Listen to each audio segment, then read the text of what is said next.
Can you give me your best for the next couple hours? Can you keep your energy up the entire afternoon? Can you be greater than your environment? Greater than your body? Greater than time? Because if you can, you'll truly change. So now I want you to make a deal with the person next to you that you're going to keep your energy up the entire afternoon. Make that deal with them. So here's some simple instructions on how to handle change in your life. On your message machine, on your cell phone, you can put, I'm not available right now, but thank you for caring enough to call. I'm making some changes in my life. Please leave a message after the beep. If I don't return your call, you are one of the changes.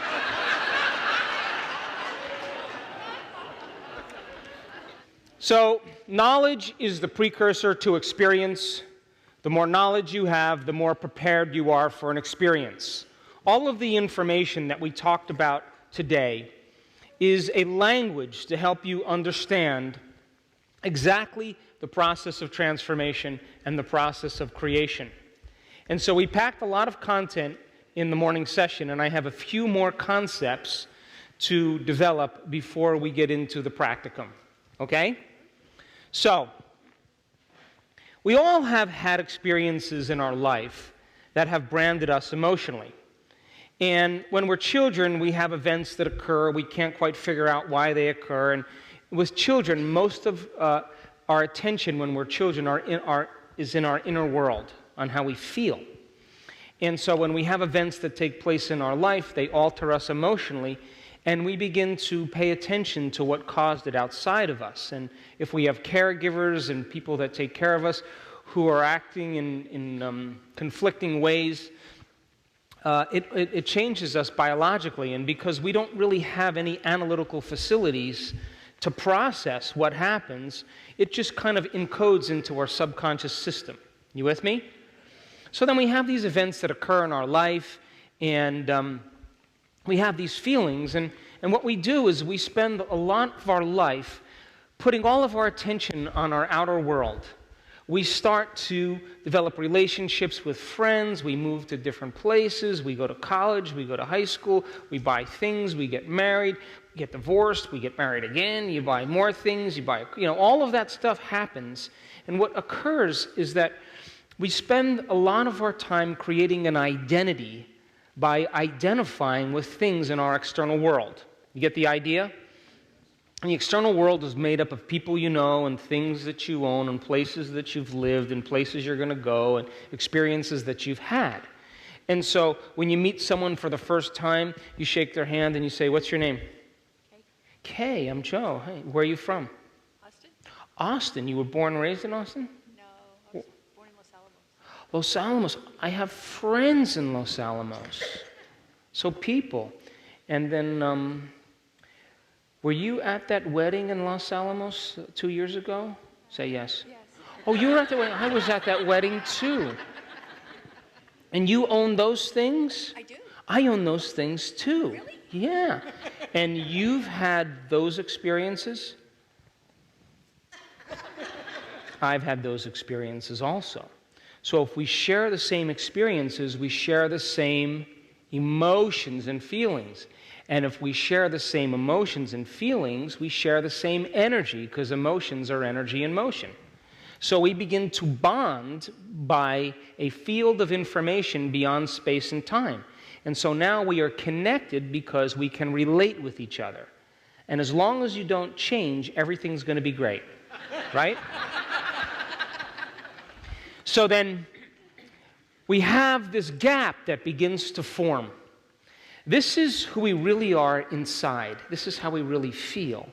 And then this is the identity that we identify with the world. We create this persona, this image, this facade, based on all the things that we've experienced on our external reality. So after 12 or 14 years old, we start developing our individuality, and we identify with all the things and people in our external environment to distract us from what? This feeling. So you don't have to pay attention to the feeling, because you could put all of your attention on your external world, and you can learn things, and you can go to college and develop a career and get married and have kids. And all of that stuff works really good for a period of time. Then all of a sudden, somewhere in your life, in your late 30s and 40s, all of a sudden you can predict the feeling of every experience you're going to have in your life. You know how it's going to feel. When you get to this point where all of a sudden you can predict the feeling of everything that's going to happen in your life, you've stopped learning and you start feeling. And feelings become the barometer for you to evaluate your future. And if familiar feelings are a record of the past, then for the most part, your past is your future. How many people are with me? So this is called the midlife crisis, right? And this is the moment the soul is trying to wake you up. And it's saying to you, pay attention to this feeling. Come on, look at this feeling. And so all of a sudden now, people start looking at this feeling, and all of the people and things and places and all of that stuff, spinning plates to keep all of this going, keeping this identity going, they start breaking their emotional agreements with everyone and everything. You know, we're bonded. We have an emotional agreement. You suffer, you talk about your problems. I suffer and talk about my problems. Hey, we can relate. And so all of a sudden now, you start breaking those contracts with everyone in your life. You start saying, you know what? I don't love you. You know why? Because I don't even know what love is. And those people that we hang out with, I'm done. They're a bunch of fakes. I don't want to talk. I don't want to fake it any longer. You start saying, I don't want to go there. I don't want to do that. I don't. What's the meaning of life? Why am I doing all this? Why am I keeping all of this going? Because everything, when it's all over, this feeling won't go away. Because you've experienced everything that life has to offer. You've had relationships, you've had betrayal, you've had successes, you've had failures, you felt guilty, you felt like a failure, you felt like a success. You've had all those dynamics. And at the end, there's nothing left to experience. And all of a sudden now, this feeling won't go away. And this is the moment you start looking at this feeling and you start telling the truth about who you are. And then all of your friends that you have all these emotional bonds with, their feelings get hurt. I liked you better the other way. You hurt my feelings. So then what happens very naturally is that they all huddle together and they say, let's bring her to the doctor. And so they bring it to the doctor, and the doctor gives you some chemicals, and what happens? Return right back to the same identity. You with me? Now, other people, they're going to reinvent themselves. And so you know what they're going to do, right? They're going to create more possessions to reinvent themselves. They're going to buy the sports car, the boat. They're going to go on vacation to a new place. They're going to join the social club and meet new people that are important. And then they find out that those people, when they get to know them, have more problems than they do. But when the novelty of the new thing, the car, the boat, wears off, or you return back from your vacation and the experience is over, or you've met those people and you realize they're no different than you, all of a sudden this feeling comes back. How many people are with me? And so we begin to become possessed by our possessions. And we look for something outside of us to try to make this feeling go away inside of us. Now, there's nothing wrong with that, because that is an innate desire to want to change, to evolve. But we've just been conditioned into believing that we change by doing something outside of us. You still with me? Yep. So then, when the soul is asking you to pay attention to this feeling and you're not looking at it, the only thing you have left to do is try to create new experiences by buying new things or consuming new things so that you could create a new identity. But when the novelty wears off, this feeling comes back. And don't you know, advertising companies know this?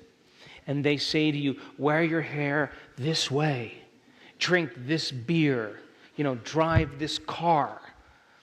Take this drug, and you'll look like this person, and you begin to identify with all of those things to try to make this feeling go away. You still with me? And so what most people do is they wait for crisis or trauma or loss or disease when they're finally no longer trying to keep this all going. They take their attention off that reality, and it begins to crumble.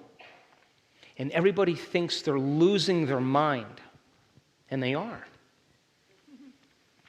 And so, when we begin to look at these emotions, layer by layer. The bigger the gap, the bigger the emotional addiction. And people have these layers of emotions that keep them connected to the past. And as long as they're keeping their attention on their external reality, they no longer have to pay attention to how they feel inside of them. This is what they're hiding.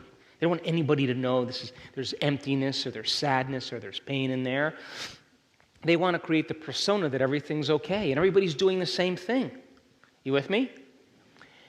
And so when you begin to look at those emotions and you begin to unmemorize those emotions and you begin to liberate energy, because every time you unmemorize an emotion, you're closing the gap between how you appear to the world and how you are inside of you. Every time you unmemorize an emotion, you liberate energy. And that is available energy for you to create a new destiny with. Now, you with me? But a lot of people, when they get past the sports car and they get past the new wardrobe and they get past the affairs and all of that stuff, and that feeling isn't going away, there's a whole nother level. And that's called addictions. So now the person starts to take drugs, or they start to gamble, or they start to shop too much, or they overeat, or they undereat, or what else do they do? Video game, pornography, drink, all of that stuff. And it is because they are innately trying to make this feeling go away as quickly as possible. You with me? And so the moment they take the drug, the moment they drink, the moment they shop too much or whatever, all of a sudden the feeling goes away. And they begin to correlate that change in their feeling with that thing. They begin to attach to that thing outside of them, and now they become dependent on it. You with me? Because in a matter of seconds, the moment they feel differently inside of them, they'll pay attention to what caused it. But if they're shopping a lot, or they're gambling a lot, or they're video gaming a lot, there's a huge release in the pleasure centers of the brain of dopamine and norepinephrine.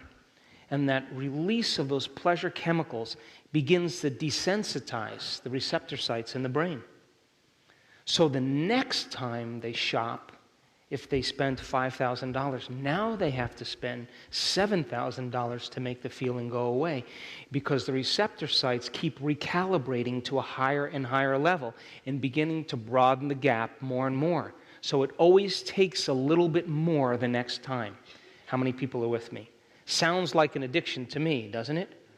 So then, if you're gambling and you're spending $10,000 and you don't get the rush, you got to spend $15,000, because that's what it takes to stimulate those pleasure centers. And the pleasure centers begin to become hijacked to a higher and higher level. So you keep got to use more to make the feeling go away. How many people are with me? And so then, in the absence of that stimulation, we can't find pleasure from anything. Because now the body is reprogrammed to search for something outside of it to make it feel better. Now that is an innate desire to want to change, but we've just been conditioned into believing that it has to happen outside of us. How many people are with me? Now think about this. All the things you own and all the people you know and all the places you've lived and all the experiences you've had is defining this identity right here, and this is how you really feel inside of you. At the end of your life, when all of this goes away, what are you left with? This feeling right here. And you could be the smartest person, the most successful person, the most beautiful person, the most wealthy person, the most popular person, but if you haven't looked at this emotion, you haven't evolved in one lifetime. How many people are with me? Turn to the person next to you and explain. Every single thing in your external environment, every person you know, everything that you own, every place that you sleep or you work or you eat, everything in your external environment you have an energetic connection to. Why? Because every person, thing, place in your external environment, you keep recreating the same experience, which means it produces the same emotion. And emotion is energy, so you begin to bond to everyone and everything in your life. How many people understand? So then if you're living by the same emotion every single day, your energy is the same every single day. Would you agree? And as long as your energy is the same every single day, you're bound to your present, past reality in a field of information beyond space and time. You with me? Poke the person next to you. Come on. So here's an oxygen atom, and I'll do it better. Here's an oxygen atom, and here's the field of energy around it. Here's another oxygen atom. Here's a field of energy around it. They're sharing information. They're bound in the quantum field beyond space and time. How many people understand that? So people say they're sharing electrons, but what they're really sharing is information and energy. That's what forms a molecule. You got it? So then, let's just take that out and just do this. Or better yet, let's do this. So then, if you're a victim and this person is a victim, then you're sharing information because you're sharing energy. How many people understand? So then here you are in your life now. Here's the gap between how you appear to the world, how you really feel inside. The ideal for the world, the ideal for the self. What you're projecting in the outer world and how you really feel inside, what you're hiding. And so you don't want anybody to know that you feel this way, but everybody's doing the same thing. So, you talk about the things you own and the place you live and your problems and all that stuff because you don't want anybody to know about this. And everybody's doing the same thing. And so as long as you're living by these emotions, layer by layer, the bigger the gap, the bigger the addiction. You understand?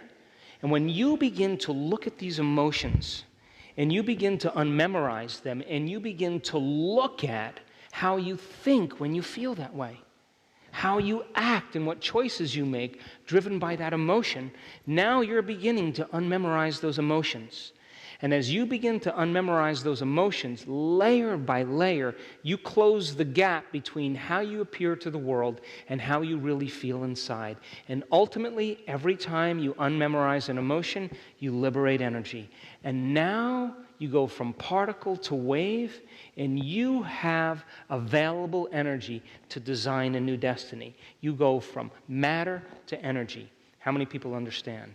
And when how you appear is who you are, it takes no energy to be you. How many people are with me also? Yes. And as you begin to unmemorize those emotions, you're removing the veils and the masks that block the flow of the divine in you. And it can begin to leak out and sneak out and move through you, move in you and move all around you. And its nature becomes your nature. Its mind becomes your mind. Its will becomes your will. So then, here's how you appear to the world, and here's how you really feel inside. And until we start looking at these emotions, looking within and unmemorizing them, we'll keep using everything in our external environment to re-identify, to create a new identity. You'll buy the thing, you'll meet the new people, you'll go to the new places, but when the novelty wears off, this feeling keeps coming back. You with me? And if not, that doesn't make it go away, then you start relying on substances or shopping or gambling or video gaming or overeating or undereating to try to make this feeling go away. And the moment you correlate that thing that you're doing with the absence of this feeling or making this feeling go away, you begin to become dependent on that thing. But if the rush of chemistry, the shopping or the drug or the gambling or whatever produces a rush of pleasure chemicals in the brain, you keep reprogramming or recalibrating the pleasure centers to a higher level, so you need a little bit more the next time and a little bit more the next time. And it sounds like an addiction to me, doesn't it? So we could say behind every single addiction, substance addiction, there's an emotional addiction. And people are doing their best to try to make it go away. And there's nothing wrong with that. It's just that we've been hypnotized into believing that change happens outside of us instead of inside of us. How many people are with me? So then if you're then unmemorizing these emotions, layer by layer, you are overcoming your emotional self, then you are freeing your body from the chains of the past, aren't you? And every time you unmemorize one of those survival emotions, you're going from particle to wave, matter to energy, and you're liberating energy, and now you have available energy to begin to command the new future. How many people are with me? Now remember this. So every person, everything, every place, everything in your external environment, you are bound to in a field beyond space and time. So as long as you're living by the same emotion every day, you're living by the same energy, your past, present reality is staying the same because you're bound to everything in your life because you keep re-experiencing it to produce the same emotion, and the same emotion then keeps you connected to every person, everything in your life. How many people are with me? Come on, poke the person next to you. You with me? So then think about this. Come on, geniuses. As you begin to unmemorize those emotions, and you're sitting in your meditation, and your body is raging on you, and it's impatient, and it's frustrated, and it's guilty, and it's judging you, and you're waiting for it to finish, to run through all of those programs, and you're waiting, and you're observing it, and you're saying, that's your best? Come on, let's keep going, let's cross the river. And when you're done, I'm going to recondition you to a new mind. And you're observing your thoughts, and you're noticing your propensities and behaviors, and you're looking at those emotions, but you are not investing your energy in it. You're observing it. And as you begin to overcome yourself and liberate yourself energetically from that emotion, don't you know that you are breaking the bonds to everyone and everything in your known life? Think about it. As you overcome the emotion, you snap the energy to the people and conditions in your life that keep it the same. And now you're calling energy back to you, and you now have more available energy. And you, as the quantum observer, are no longer attached to your past, present reality because you are no longer emotionally bound to it in a field of energy beyond space and time. How many people understand? Turn the person next to you and explain. Come on. Geniuses, that bounced off some of you. Some of it bounced off you. So, step by step now. If you are interacting with the same people in the same way, and you are both relating because you're both victims and suffering, then you share the same emotions, you share the same energy. Would you agree? Yes. And just like two atoms that are bound together in a field beyond space and time, you are bound energetically to every person, everything, your computer, your bed, your car, every place where you work, where you sleep, all of that stuff, the things you own, you have an energetic signature connecting you to it because you keep experiencing everything in your reality, and the end product of the experience is an emotion. You with me? So you smear your energy all over your present reality. Yes? And you are bound to everything because you're interacting with it for the emotional experience. Yes? So everything in your known reality you are bound to in a field of information beyond space and time, just like two atoms sharing information. You with me? Yes? So then, when you sit down and you do your meditation and you are overcoming your emotional body, your emotional self, and you are freeing your body from the chains of the past, and the body is surrendering into the present moment. It's acquiescing to a new mind.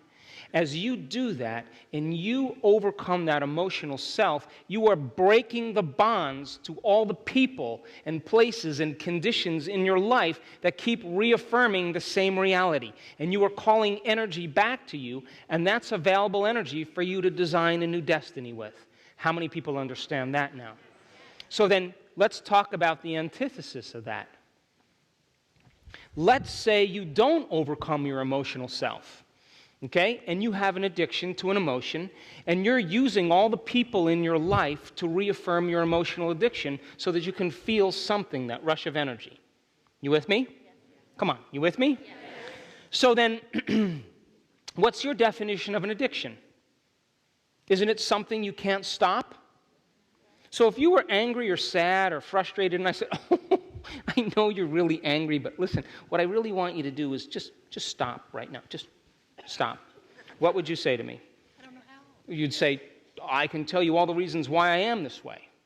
Yes? So whether it's valid, justified, or not, if you can't stop it, it means you're addicted to it. Would you agree? Come on, give me a nod. Yes? So then, if you're addicted to chocolate, let's use this as an example. I'm making this up. Come on, you guys. People are sweating over there. If you're addicted to chocolate, right? And I slid a chocolate cake in front of you, would you agree that the moment you saw the chocolate cake, by association, you would hear a little voice in your head saying what? Oh, come on, just take one bite. Everybody else is eating it. Why don't you start tomorrow? Tomorrow's a better day. You know, all of that, this doesn't feel good. And that's the body as the mind trying to unseat you. Because an addiction is when the body is the mind. You with me? So then, if you broke your addiction to chocolate or to sugar or whatever, I'm using this as an example, and I slid the cake in front of you, would you agree that you could eat it or not eat it? You'd have no tug, right?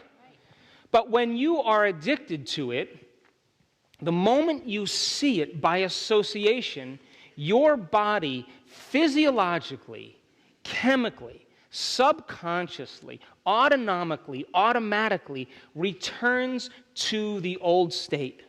You listening? So Pavlov takes a volunteer dog and straps him to a table, right? And then he feeds him a delicious meal and rings him a bell. Rings a bell, right? And if he keeps doing that enough times, he could ring the bell and the dog will what? Automatically, subconsciously, the moment it hears the bell, uses its senses, the body physiologically returns into a state of being. Would you agree? So then if you're addicted to an emotion and you haven't overcome your emotional self, don't you know that the moment you return back into your life and you see the person that you used to reaffirm your addiction, the moment you see them or hear them, your body is going to automatically, physiologically, chemically return back to the old self without the conscious mind being involved. And that's why it's so hard to change. How many people understand? Break your addiction to that emotion and unmemorize it, then you are no longer bound to your same present reality. When you break those bonds to everyone and everything in your life, you are opening up those particles to move back into waves of possibility, and your life will begin to seem disorderly. Because now it's time to command matter and observe a new future and cause them to collapse into new patterns of information. How many people understand that? So then, you break your addiction to that emotion and you walk back into your life and you could face your greatest enemy, your biggest adversary, and you will not return back to the old self because you overcame yourself at the beginning of your day. How many people understand? And now you no longer knee-jerk in the same way because that emotion no longer is keeping you physiologically, unconsciously returning back to the same self. How many people understand that? And I can tell you from observing this over and over again in the students in our advancing group, they love their enemies now. Why? Because they see themselves in them, who they used to be. And they totally understand them, but they're on into a future. They don't even take it personally any longer because they broke the energetic bond. How many people understand? And that's called freedom. Turn to the person next to you and explain. So then, how many people here understand that when you overcome those survival emotions of anger and aggression and hostility and judgment and fear and anxiety and suffering and guilt and shame, you are liberating energy out of your body? How many people understand that? You're going from particle to wave, from matter to energy. How many people understand that? And how many people understand that when you liberate your body from the chains of the past, now you are creating more energy in your field to design a new destiny? How many people understand that? Now you can command matter because you have available energy. You're more energy and less matter. You got that, yes? And how many people understand that because you are connected to everyone and everything in a field of information beyond space and time, energetically, because you share the same emotions, or you've interacted with your present past reality every single day in the same way to produce the same emotion, to produce the same energy, then your energy is keeping you bound to your present reality, and nothing's changing because your energy is the same as the day before, and you're bound to everyone and everything and every experience in your past present reality because you are energetically bound to it. How many people understand that?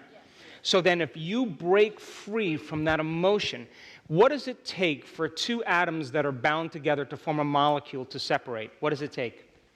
It takes energy. Energy has to break the bonds.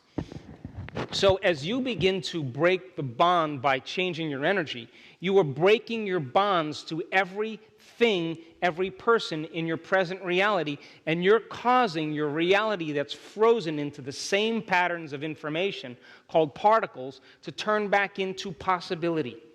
How many people understand that? And now your life moves into a state of disorderliness, which is normal. And now it's the time to start creating, because now if you use that energy and you direct it, now you can use it with a clear intention as the handmaiden to begin to observe a new future. How many people understand that? And people are doing this around the world, and they're understanding then that the moment that the emotion no longer lives in them, they're no longer bound to their present reality. They're in the future.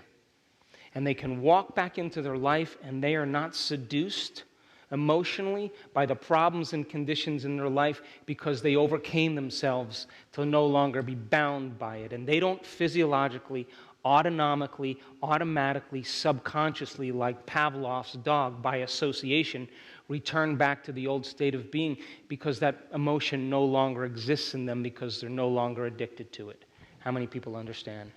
And people then, all of a sudden, are free to create a new future. Why? Because they've overcome the emotion and they're no longer bound to the past. And the soul wakes up and it begins to give them ideas and insights about possibilities that they would have never considered before, because they can't consider it because they're connected to their past, present life. How many people understand? Turn the person next to you one more time and explain that again. Come on. So then, if you can understand that when you unmemorize emotions, that you are freeing your body from the chains of the past and you are breaking your emotional bonds to your past, present reality and liberating energy, you are creating enough energy to design a new future. Then you should be creating a new future every time you're unmemorizing the past. Wouldn't you agree? So the process of change then requires unlearning and relearning. You got to break the habit of the old self, but you better reinvent a new self. You better prune synaptic connections and sprout new ones. You better unmemorize emotions that's stored in the body and then recondition the body to a new mind or to a new emotion. You better stop signaling the same genes in the same way and re-signal new genes in new ways. Would you agree? Deprogram and reprogram. So most people, when they're in the process of change, they stop being their old selves, or they're trying to create a new self, but they're not going through the complete model.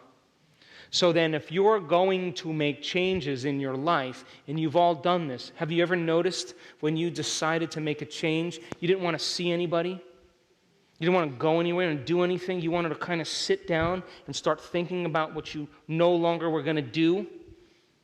And you begin to see yourself no longer making those same choices, what thoughts you're not going to let slip by your awareness that's saying, go ahead, you can start tomorrow, or, this is a good reason to be this way. And you start selecting those particular thoughts, behaviors, choices, and experiences that lead to the same emotions. And you say, I'm going to keep my energy up the entire day today. And I'm not going to go unconscious. And I'm going to make a decision, and my body's going to begin to respond to a new mind. But then after you do that, you start thinking about how you're going to be in your day, what choices you are going to make, what things you are going to do, how it's going to feel, and you begin to hold on to that vision, and you begin to inspire your body and give it a sampling of the future. That's the meditation that we do. It's that simple. Now, before we take a break, poke the person next to you, please. So let's talk about brain waves. You know, you have different brain waves that take place in your brain. And when you are listening to me right now, your brain is in what's called beta brainwave patterns. You listening? And your function of your brain is to create meaning between your outer world and your inner world. That's one of the main functions, to create coherence between what's going on out there and what's going on in here. And when you are paying attention to your outer world, when you are aware of your body, and when you are living in linear time, your thinking neocortex has to integrate all of this information that the senses are picking up. You with me? So it's feeling your butt on the chair, it's feeling your bladder's a little bit full, you're feeling a little pain in your back, you know, you're a little hungry, you're a little whatever's going on with you. Your brain is trying to create meaning between all of this sensory information, and because there's a lot of information coming in, your brain waves tend to be a little bit fast. And because they're fast, you experience a level of awareness, and you believe that the outer world is more real than the inner world. And that's what beta is. You with me? So you have 3 levels of beta. You have low-level beta. Most of you are listening to me right now in low-level beta. You're relaxed and you're paying attention. But if I said to you, oh, I forgot to tell you guys, we're having a 175 question test at 6 o'clock tonight. And you can't eat dinner, you can't leave unless you pass the test. Your brain would perk up a little bit and you'd start paying attention a little bit more, and you would move into what's called mid-range beta. You got it? You'd like taking the light bulb and making it a little bit brighter. You'd a little more energy to your brain, and you pay more attention to your outer world. Yes? Yes. Now, when you are freaked out and emotional and angry and hostile and frustrated and fearful, you go into a very high level of beta. And that high beta is when the brain gets very disorganized because you're living in emergency mode all the time, and it's like driving your sports car in first gear on the freeway. You get the idea?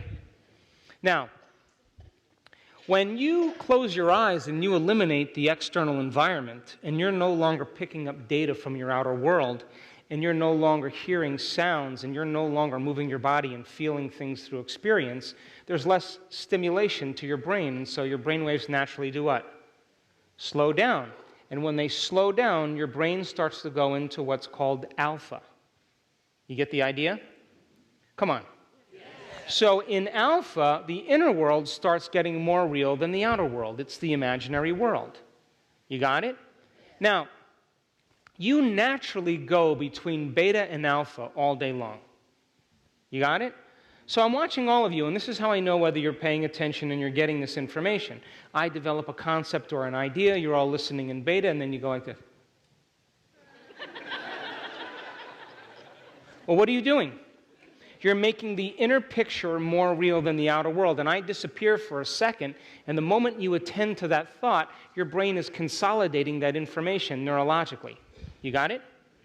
So then, in alpha, then, you have to pause for a moment for the brain to begin to consolidate information, and that's how you learn. So then you would agree that if you're living in high beta all the time, no new information can come into your nervous system because it's not a time to learn. It's a time for emergency. It's time to react. It's not time to trust and grow. It's a time to react and deal with the body. So in high beta, then, the senses become heightened and you're very concerned with the outer world. You got it? Now, if you close your eyes and you go into alpha and you begin to allow your body to fall asleep a little bit, but you keep your mind awake, that's called theta. So theta is when your body is asleep and your mind is awake. So think about this. If you've conditioned your body to be the mind, and now your body is asleep, you would have to agree it's no longer the mind, right? It's out of the way, and that's when instantaneous things happen. And then the last level is called delta, and that's deep sleep. That's called restorative sleep. So now, when you wake up in the morning, the receptors in the back of your eye are picking up light. And as the receptors in the back of your eye are picking up light, the light that's being transmitted through the optic nerve to the back of the brain causes the pineal gland to make a neurochemical called serotonin. It's a neurotransmitter. And serotonin is what wakes the brain up and gets you going and begins to produce beta brainwave patterns. You got it? Now, when it starts to get dark and there's less light that's being picked up by your optic nerve, because there's less light coming in, all of a sudden the pineal gland gets the signal and takes serotonin and turns it into melatonin. You got it? So Sarah gets you up in the morning, and Mel puts you to bed at night. You got it? So when you wake up in the morning, your brain naturally goes from beta to theta to alpha to beta. You got it? And when you go to bed at night, you naturally go from beta to alpha to theta to delta. So we could say then, there are 2 times in your day that the door to the subconscious mind opens up. When you wake up in the morning and when you go to bed at night. How many people understand that? Turn the person next to you and explain beta, alpha, theta, delta. Come on. So, there was research done in the 1960s by a Princeton researcher, and he was very interested to see if people could change their brainwave patterns. And so he hooked himself up to these sophisticated machines, biofeedback machines, and he had a screen there, a television screen, and he spent 12 days in a row trying to change his brainwaves from beta to alpha. And so he chanted, he did alternate nostril breathing, he did Jacobson progressive relaxation techniques, he did all of these different things to change his brainwaves, and guess what happened? Nothing. On the 13th day, his brain was still hooked up to the machine, and finally he said, forget it. You can't change your brainwaves. And the moment he surrendered, guess what happened? He went right into alpha. And all of a sudden, that began the research. Now, when you're living by the hormones of stress, the chemicals of stress do something very unusual to the brain. When you sustain a high level of emergency for an extended period of time, the chemicals cause the brain to begin to compartmentalize. In other words, when you're under stress, you become selfish.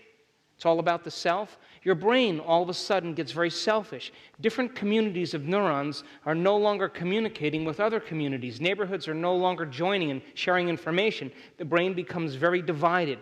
It becomes compartmentalized.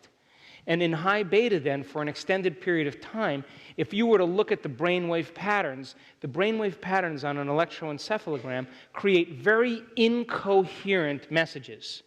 Now, incoherence is like a group of drummers with no rhythm all playing at the same time. That's disorder. You understand that, yes? And that disintegrated message, because the brain is now firing asynchronously, sends a very disintegrated signal down the central nervous system, which sends a very, very disintegrated signal to your immune system, to your cardiovascular system, to your digestive system, and all of a sudden, your nervous system begins to cause other systems to move out of balance because your central nervous system controls and coordinates all other systems. How many people are with me? So the immune system says, I don't know how to make white blood cells because I can't get the signal. It's static. It's like a radio dial that's got static on it. Your digestive system can't get the timing down between the acids in the stomach and the acids in the small intestine, and all of a sudden, it moves out of balance. And the cardiovascular system is thinking that there's a predator around the corner all the time, so it's always in that emergency state. And it starts moving out of balance. How many people are with me? So living in high emergency for an extended period of time causes a very, very incoherent message in the brain. And incoherence looks like this. See, everything's out of order. Now, that incoherent signal you can actually see on a functional brain scan, on an electroencephalograph, and people, of course, that are living in an incoherent state begin to become incoherent. When your brain functions incoherently, you function incoherently. When your brain functions out of balance, you function out of balance. And because the hormones of stress cause us to become very narrow-focused, very object focused. We're focusing on the particle instead of on the wave, and we're defining realities by our senses, then for the most part, then the more you begin to focus on your problems, the more you drive your brain further into that high beta state and more incoherent. You with me? And then if you start analyzing your problems within the survival emotions, you drive your brain further where? Into beta, and more away from the operating system where true change takes place. So when they started doing the research, what they found is that when you begin to open your focus, and you begin to become aware of the space around you in space, and you can sense the space that your body is in space, as you begin to sense that space and you open your focus, guess what happens? All of a sudden, you very naturally move into alpha because you're not thinking, you're analyzing, you're sensing. And brain waves begin to slow down. But not only do they slow down, but they slow down and get highly synchronized. They get very orderly. They begin to, all of a sudden, different compartments of the brain start to communicate with each other. And all of a sudden, as they start to communicate with each other, what syncs together links together. And all of a sudden, you start feeling more like yourself than you had in a long time because you're no longer functioning as a person with a multiple personality disorder all at once. The brain gets highly organized, and that organized signal, that coherent signal, sends a very organized message to your immune system, to your cardiovascular system, and to your digestive system. And all of a sudden, the body comes back online. And so it would be like all of a sudden a group of drummers showed up and started hitting a beat. And while everybody was bouncing all over the place, drumming, all of a sudden that beat would get louder and everybody would start beating with the drummers. And the brain gets very organized in the same exact way. How many people understand? So then, most of the time, people who live in a state of coherence and their brain is in a state of balance, for the most part, they can begin to function in their world very, very effectively. When the brain becomes very incoherent, then all of a sudden you're obsessing and neurotic and emotional about things in your life because your brain is out of balance. You with me? Now, this is how you and I have been taught to focus, to pay attention. Watch the car. Pay attention to your shoes untied. Watch the stairs. That was an emergency focus. And we tend to focus in like a convergent focus on one object or one thing in emergency. But that's only one kind of focus. As you begin to open your focus and you become aware of the space around you in space and the space that your body occupies in space, the brain naturally recalibrates. It begins to get very orderly. And I can tell you from experience, I have left my body many, many times. And every time I leave my body, I'm looking at it on the bed, and it is laughing, and it's saying, thank God he's out of the way. And I'm watching it laugh, because it's free from me. It's joyful. Like, oh, my God. That level of coherence, then, that's being created is when you get beyond yourself. How many people understand? Now, I studied the brains of people in our workshops over and over again, and I now know that when you open your focus and you become pure consciousness, that's when the brain gets highly organized. If you are analyzing your life within the emotion that's coursing through your circulatory system, you are only driving the brain further into imbalance. How many people understand?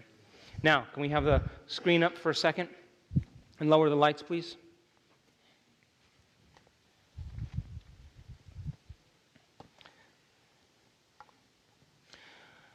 So, we will do a meditation after the break, and we will do a small meditation to get you familiar with opening your focus. It won't be long, and most of you will lose track of time and space. That's exactly what I want to have happen.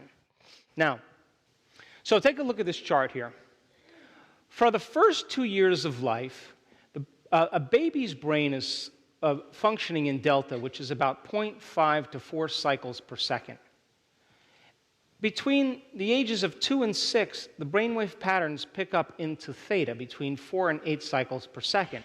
Now, we could say then, if beta is your conscious awareness in your external world, then for the first 6 years of a baby's life, they are completely in their subconscious mind.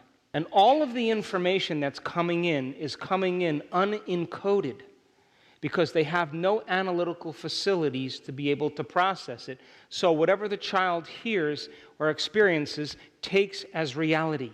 Big boys don't cry. Little girls should be seen and not heard. You're not very good at math. You get hit and then you're told that you're loved. You just need to be raised by an Italian to understand that one.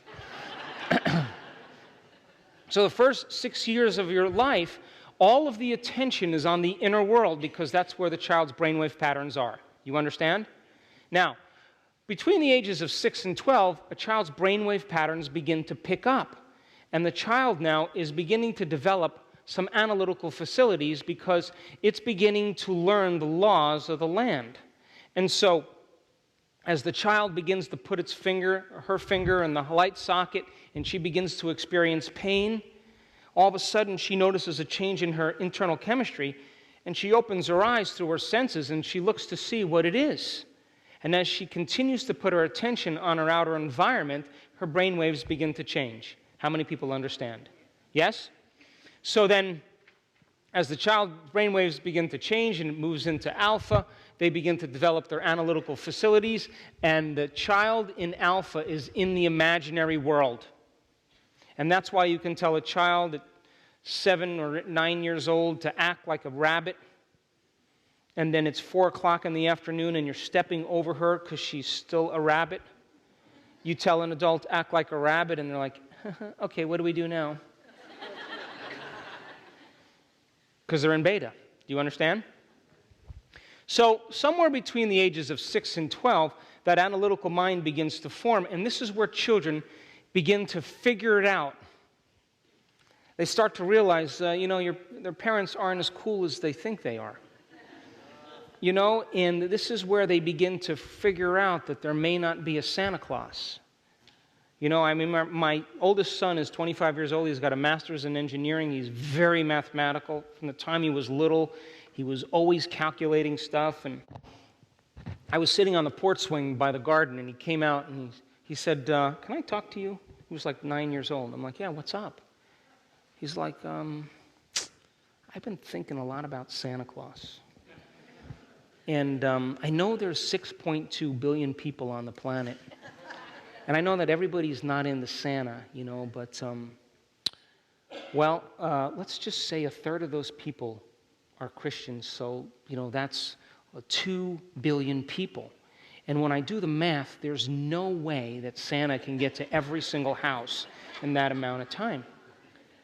And I'm sitting there thinking, like, oh, well, Jace, you forgot that many families have multiple siblings. He said, what do you mean? I said, well, there's more than one kid in a family. He said, well, how many children on the average are in one family? I said, 2.2. He said, give me a minute. He went inside and he came back out and he said, hey, it's still not going to work. He said, there's no way that Santa could actually cover all these homes, and given the amount of places he has to go, 5 minutes per home, blah. I knew I wasn't going to pull the magic card on him because he was figuring this out. So I said, Jace, oh my God, you forgot one of the most important things. He's like, what's that? I said, well, the earth rotates. He said, well, what does that mean? I said, well, get a flashlight and get a baseball. So we got a baseball and a flashlight, and I said, look, I shine the flashlight on the baseball, and I said, you see, night is just shade. That's all it is. It's just big shade. And I said, and the earth is rotating, and if Santa's going in the direction of the rotation, he's got more time.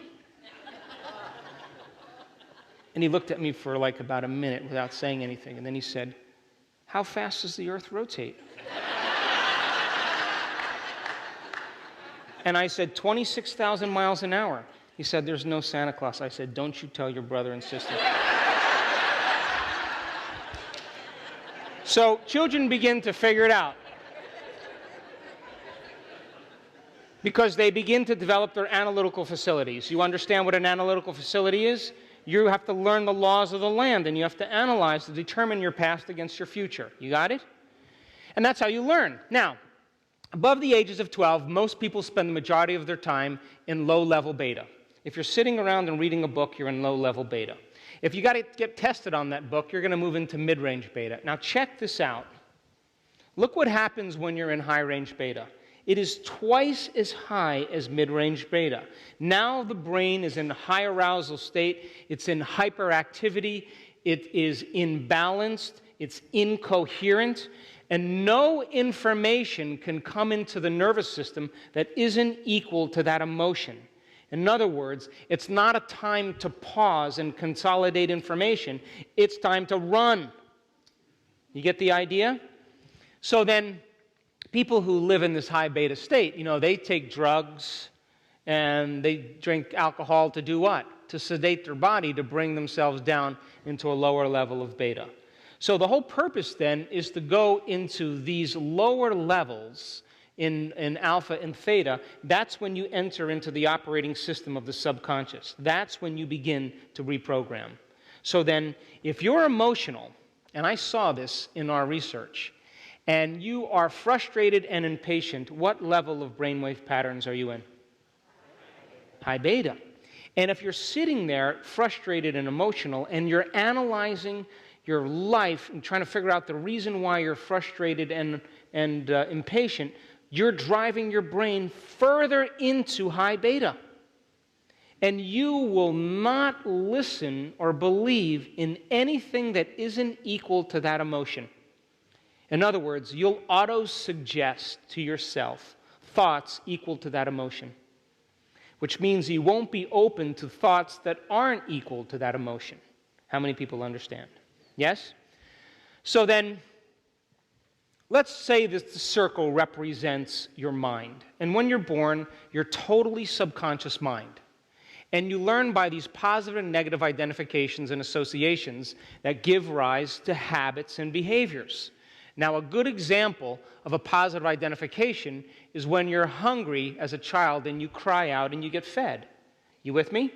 You learn to associate crying out with being fed. So every time you're hungry, you cry out and you get fed. A good example of a negative association is you put your finger on the hot stove and you learn to associate the pain that you're experiencing in your inner environment with that white thing in the corner, and you learn to stay away from it.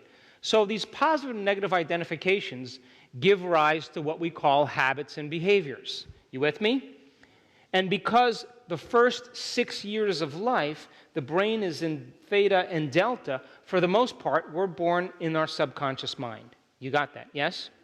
Now, somewhere between the ages of 6 and 9, we begin to develop the analytical mind. Now, the analytical mind completely fuses off at around 9 years old or 10 years old, and it creates a filter between the conscious mind and the subconscious mind. Now, your conscious mind is 5% of your total mind, and it's made up of things like logic and reasoning, which gives rise to your creative abilities, your will, your faith. But your subconscious mind is made up of all these positive and negative identifications. It's 95% of who you are. We've been saying that all along. That gives rise to these habits and behaviors. You with me? Now, the analytical mind is always working. Most people are always evaluating good from bad, right from wrong, positive from negative, past from future, male from female, and it is an extension of the ego. You with me? Come on, you with me? Yes.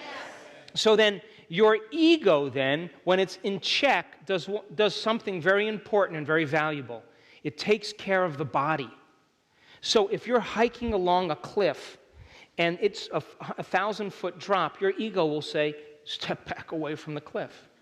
If you're at a bonfire and there's sparks coming off the fire and the wind is blowing a certain direction, your ego will naturally move you out of the way. It takes care of the body. You got it? If you're walking down the street and the cars are coming towards you and it's wet and slippery, you'll cross the street. That's your ego telling you to take care of your body. So when your ego is in check, what it does very well is it protects the body for the greater good. But when it's driven by the hormones of stress, all of a sudden the ego gets way out of balance, and all of a sudden the hormones begin to endorse the ego, and it becomes overly analytical. And when it gets overly analytical, that's when it goes into high beta. How many people understand? And now we're analyzing our life, and the more we analyze our life, the more we move the brain out of balance and more away from the operating system. You get the idea? So what's the whole purpose of meditation? The whole purpose of meditation is to get beyond the analytical mind and begin to change these negative programs into more positive ones. So then as you begin to move beyond your analytical mind, if you're analyzing pretty much in your meditation, you're doing what you're normally doing with your eyes open. Only you're doing them with your eyes closed. You understand? And if you're frustrated and impatient, and it's driving you into that state, more than likely you're in high beta, and you haven't entered into the operating system where alpha and theta and true change takes place. You with me? So then we move from beta to what? And alpha to, and from theta to. And so we could say then that beta and alpha represent the conscious mind, and alpha, theta, and delta represent the subconscious mind. Turn the person next to you and explain, and then we'll take a break. So then, would you agree then? Would you agree that if you are staying in emergency mode and your brain is in a state of incoherence, the more you analyze your life, the more you're creating incoherent patterns? I saw this when I watched people try to change in our workshops.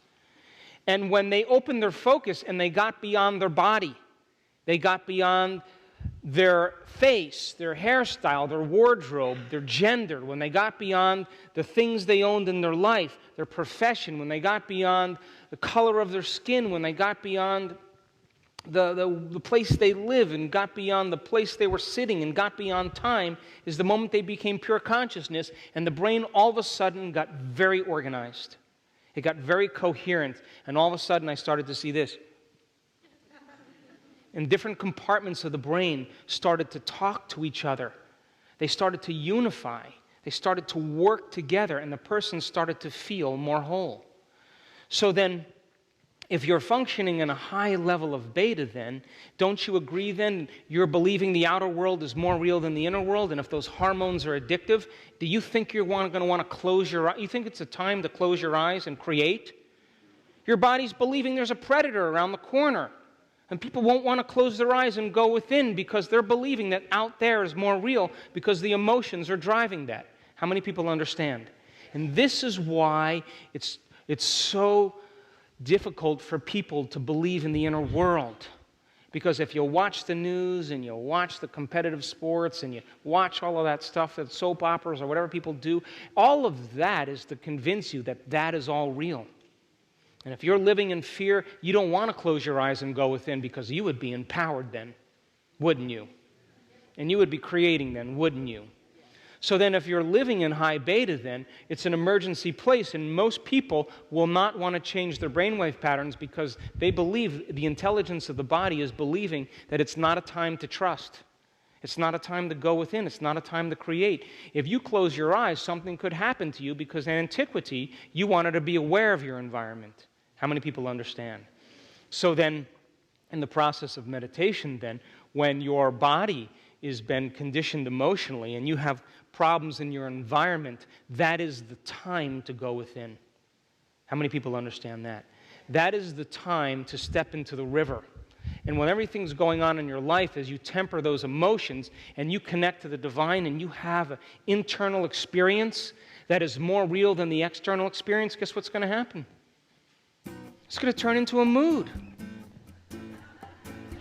It's going to turn into a temperament. It's ultimately going to be part of a new personality.